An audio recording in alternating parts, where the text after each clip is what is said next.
সেই মানুষ প্রকৃত অর্থে সুখী মানুষ, ধনী মানুষ, একই সাথে আল্লাহর প্রিয় মানুষ, ভালো মুসলমান, যে প্রত্যেকটা অবস্থাকে সে ওয়েলকাম করে, আলহামদুলিল্লাহ বলে। দুনিয়াতে সবকিছু যদি মনমতো হয় তাহলে এটা তো জান্নাত হয়ে যাবে। সবকিছু মনমতো হবে না। অনেকে দেখবেন অমুকে আমার সাথে এটা কিভাবে করলো, কিভাবে এটা বলতে পারলো, এই কথাটা সে কেমনে বলতে পারলো, আমি মেলাতে পারতেছি না। আমি কেন, এটা আশ্চর্যের কি আছে? চামড়ার ঠোঁট দিয়ে সবই বলা যায়, বলছে, বোঝেন, এটা তো আমি আশা করি না। তা আপনি যা আশা করবেন সব মন মতোই যদি হয়, এটা তো জান্নাত হয়ে যাবে। আপনার আশার বিপরীত কিছু হবে দেখেই তো দুনিয়া। না না, সে কিভাবে এটা আমারে বলতে পারলো, আমার মাথায় ধরতেছে না, কেমনে এটা বলতে পারলো। আরে কেমনে বলতে পারলো, আমি তো বলতে পারবো আপনাকে, কোনো ব্যাপার না তো। সবকিছুকে ইজিলি নেওয়া, এটা হলো মানুষের দুঃখ দুর্দশা দূরের প্রধান মাধ্যম, প্রধান উপায়। কোন প্রকার বিপদ আপদ হলে আমরা ধৈর্য ধারণ করতে পারি না। ভাই, সবরটা কখন করবেন? তাহলে আপনার মনের বিরুদ্ধে হবে, চাওয়ার বিরুদ্ধে হবে, আশা যা করছেন তার উল্টাটা হবে। আপনার সাথে পড়ালেখা করে অনেক ভালো আছে, আপনি সেটা থাকবেন না, এখানে তো সবর, এখানে তো সবরের প্রশ্ন আসবে। সবরটা কোথায় করবেন তাহলে? সবই যদি মনমতো হয়। বহু মানুষ আছে যে দুনিয়াতে তাদের সব কিছু চাই, সব কিছু চাই, বাস, আর অন্যের সাথে কম্পেয়ার করা এবং অন্যের কাছে আশা করা।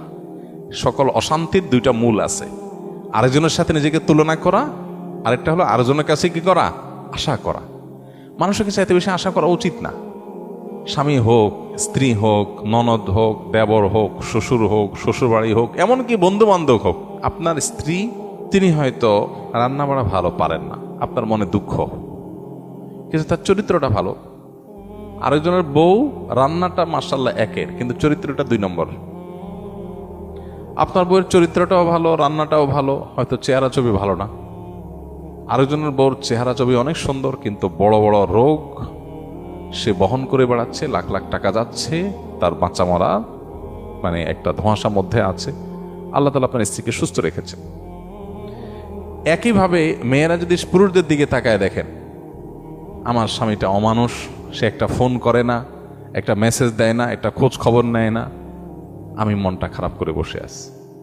আরে ভাই, আপনার স্বামীটা নেশাখোর? কোনো নেশা করে না, আলহামদুলিল্লাহ করেন। অনেকের স্বামী নেশাখোর, স্বামী অনেক খোঁজ খবর নেয়, অনেক কেয়ারি, কিন্তু নেশাখোর।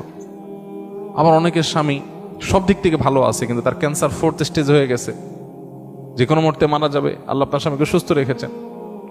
আপনার স্বামীর খুব বেশি উপার্জন নাই, আলহামদুলিল্লাহ, উপার্জন নাই, কিন্তু আল্লাহ তাআলা অনেক দিক থেকে তাকে ভালো রেখেছেন, অ্যাডভান্টেজ আছে। একজন ইমানদার সে সবসময় পজিটিভ জিনিসগুলো দেখবে। শেখ মোহাম্মদ মোতাওয়াল্লিয়া শাহরবি, মিশরের একজন বড় স্কলার, কোরআনে কারীমের একজন বড় মুফাসসির, তার একটা ছোট স্ট্যাটাসে তিনি লিখেছেন যে কারোর ঘর যদি চুরি হয়ে যায়, চুরি হয়ে চোরের